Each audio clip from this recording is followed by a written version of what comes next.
Hi friends, நீங்கள் கறி கோழியெல்லாம் பார்த்து கன்ஃபியூஸ் ஆகிருப்பீங்கன்னு நினைக்கிறேன். வெயில் தாங்க முடியாமல் பக்கத்தில் இருக்க ஃபால்ஸுக்கு போக ஃபேமிலியோடு பிளான் பண்ணோம். போகிற வழியில் சாப்பாடுக்காக கஷ்டப்படுற நிறைய பேரை பார்த்தோம். அவங்களுக்கு ஒரு நாள் டேஸ்டான பிரியாணியை கொடுக்க பிளான் பண்ணோம். அது டேஸ்டான பிரியாணி நாங்களே செஞ்சோம். அப்புறம் என்ன, பிரியாணிக்கு தேவையானதில் நாங்களே கட் பண்ண ஆரம்பிச்சிட்டோம். ஆனால் ஒரு கைப்பக்கம் எவ்வளோ ஃபாஸ்ட்டாக போகுது நீங்களே பாருங்க. தக்காளி, கட் பண்ண வெங்காயம், புதினா மற்றும் அரிசி. அப்புறம் என்ன, பிரியாணிக்கு தேவையான மசாலா பொருட்கள், கட் பண்ணி வச்ச வெங்காயம். வெங்காயம் நல்லா வதங்கினதுக்கு அப்புறம் இஞ்சி பூண்டை நல்லா சேர்த்துக்கணும்.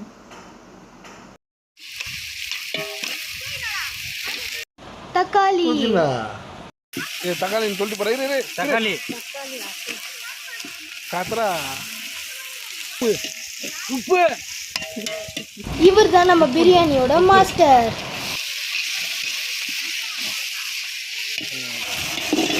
நல்லா வதங்கினது தயிர் கொஞ்சம் சேர்த்துக்கிறோம்.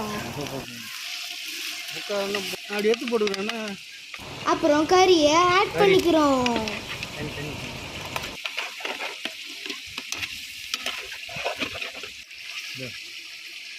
கறியை நல்லா மசாலாவில் சேர்ற மாதிரி கலரி விட்டுக்கணும். இப்போ புதினாவை சேர்த்துக்கிறோம். பிரியாணிக்காக நாங்கள்லாம் ஈகராக வெயிட் பண்ணிட்டு இருந்தோம்.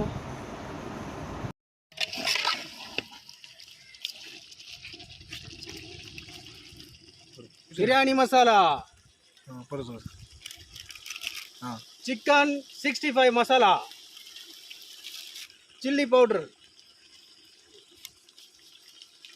கொஞ்சம் கேசரி. இவர் தான் எங்கள் டீமோட செகண்ட் குக்.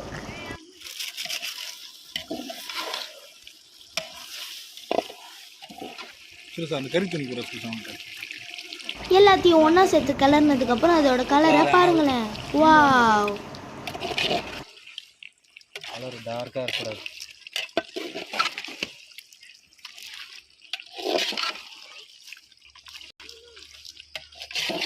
நல்லா வதக்குனதுக்கு அப்புறம் எலுமிச்சை சாறை சேர்த்துக்கிறோம்.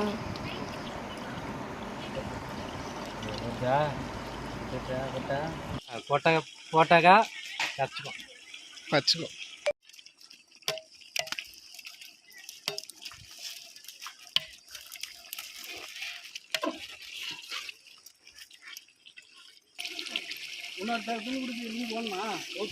ஊத்து. 3 கிலோ பாஸ்மதி. இவர் தான் நம்ம டீமோட தேர்ட் குக்.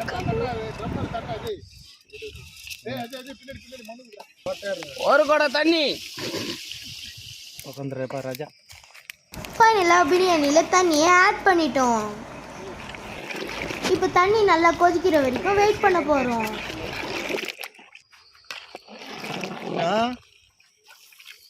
எவ்வளோ நேரம்? நல்லா கொதிச்சு பிரியாணி ஆல்மோஸ்ட் ரெடி.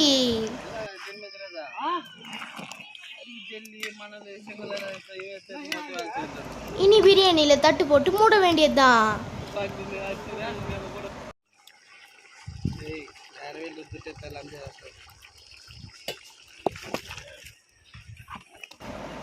எங்க மாஸ்டர் பிரியாணிக்கு தம் போடுறாரு. வாவ், ஃபைனலா அழகான கலர்ல பிரியாணி ரெடி. வாங்க போய் செலிப்ரேட் பண்ணலாம்.